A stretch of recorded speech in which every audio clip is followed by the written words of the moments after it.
नमस्कार, मैं राजकुमार उप्पल एक बार फिर हाजिर हूं दर्पण न्यूज की खास खबर के साथ। और आज हम खास खबर में बात करेंगे रूस यूक्रेन में चल रहे महायुद्ध पर। उससे पहले कुछ सवाल हैं जो हर किसी को कचोट रहे हैं, और वो सवाल है, क्या रूस युद्ध में परमाणु हथियारों का इस्तेमाल करेगा?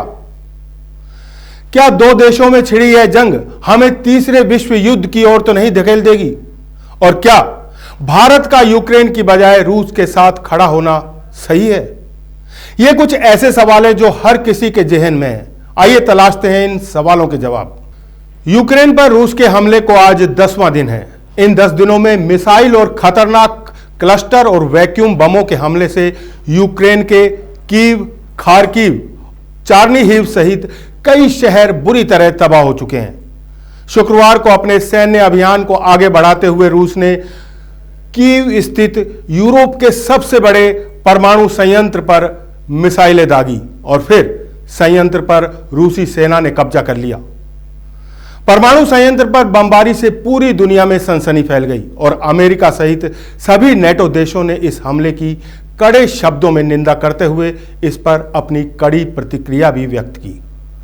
आनन फानन में अंतर्राष्ट्रीय परमाणु ऊर्जा एजेंसी और अन्य विशेषज्ञों ने रूस को आने वाली तबाही के खतरे से आगाह किया। तब कहीं जाकर यूक्रेन के अग्निशमन दल को आग बुझाने की अनुमति मिली। अमेरिका ने भी रूस पर परमाणु संयंत्रों पर हमला कर मानव जाति को खतरे में डालने के लिए युद्ध अपराध का आरोप लगाया। गौरतलब है कि 6 रिएक्टरों वाला यह यूरोप का सबसे बड़ा परमाणु संयंत्र है, जो 6000 मेगावाट बिजली उत्पादन की क्षमता रखता है। इस संयंत्र में रेडियो एक्टिव तत्वों की भारी भरमार है, या यूं कहें कि बहुत बड़ा भंडार है। और गनीमत यह रही कि रूस के हमले से संयंत्र को केवल बाहरी नुकसान हुआ। यदि रेडियो एक्टिव तत्वों में रिसाव हो जाता तो न केवल यूक्रेन बल्कि पूरा यूरोप इसकी जद में आ जाता और जान माल की भारी तबाही मचती। यूक्रेन पर फतेह में हो रही देरी से रूस के राष्ट्रपति व्लादिमीर पुतिन बुरी तरह बौखला गए हैं और वो सरकारी इमारतों के साथ साथ रिहायशी इलाकों को भी अपना निशाना बना रहे हैं। गुरुवार को टीवी टावर के बाद शनिवार को राष्ट्रपति भवन पर बम से हमला कर उसे जमी दोज कर दिया गया। इस सब के बीच दुनिया परमाणु हमले के खतरे को लेकर आशंकित है, जिसके चलते कई देशों ने अपने परमाणु बमों को अलर्ट मोड पर रख दिया है। पर पुतिन कभी नहीं चाहेंगे कि यूक्रेन के साथ उनका यह युद्ध विश्व युद्ध में बदल जाए। वे तो केवल अपनी जिद की वजह से यूक्रेन पर कब्जा करना चाहते हैं। पुतिन भी जानते हैं कि विश्व युद्ध से सिर्फ तबाही होगी, जिसमें कोई देश अछूता नहीं रहेगा। शुक्रवार को रूसी सेना यूक्रेन के 5 लाख की आबादी वाले मिकोलाइव शहर में प्रवेश कर गई।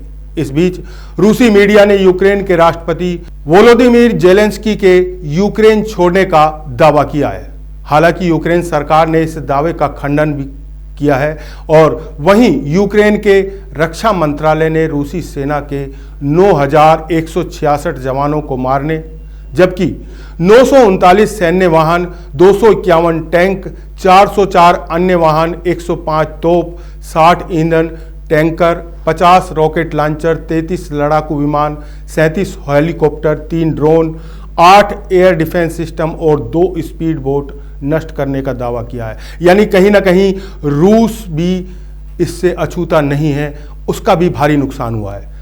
हालांकि अमेरिका सहित सभी नेटो देशों ने यूक्रेन की मदद के लिए उसे सैन्य सामग्री और अन्य सामान तो मुहैया करा रहे हैं, पर सीधे सीधे रूस से टकराने से बच रहे हैं।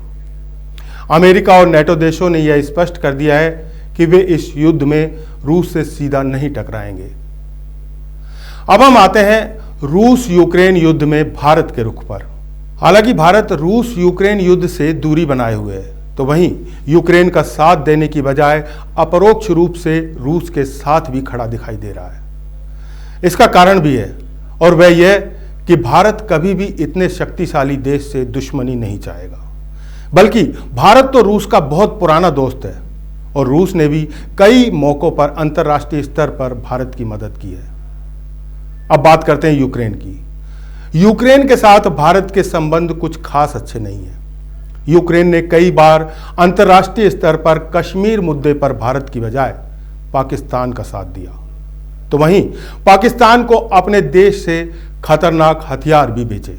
इसके अलावा यूक्रेन में रह रहे हजारों भारतीय नागरिकों और छात्रों को सकुशल स्वदेश लाने के लिए भी रूस का साथ बहुत जरूरी है। भारत सरकार के ऑपरेशन गंगा के तहत लगातार भारतीयों की वापसी से यह जाहिर भी हो रहा है। यही वजह है कि भारत युद्धग्रस्त यूक्रेन की बजाय रूस के साथ खड़ा दिखाई दे रहा है। इसी के साथ वक्त तो चला है आपसे विदा लेने का। फिर होगी मुलाकात किसी खास खबर के साथ। तब तक के लिए नमस्कार।